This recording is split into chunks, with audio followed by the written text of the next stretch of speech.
ఆనందం అనేది అతని ముఖంలో నుండి తొలగిపోవటం అనేది చూడల వాళ్ళు.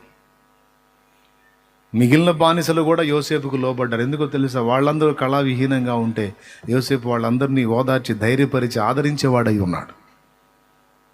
స్తోత్రం.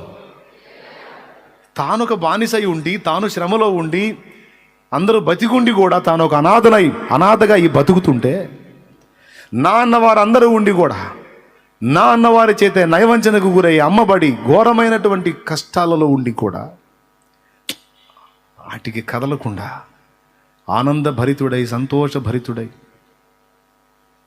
దేవుని యందు భయభక్తులు నిలిపి క్రమముగా నడుస్తూ తను ధైర్యంగా ఉండి తను సంతోషంగా ఉండి మిగిలిన బానిసలందరినీ కదిలిస్తున్నాడు చూడు. అక్కడ మిగిలిన బానిసలు కూడా కనెక్ట్ అయ్యారు యోసేపుకి.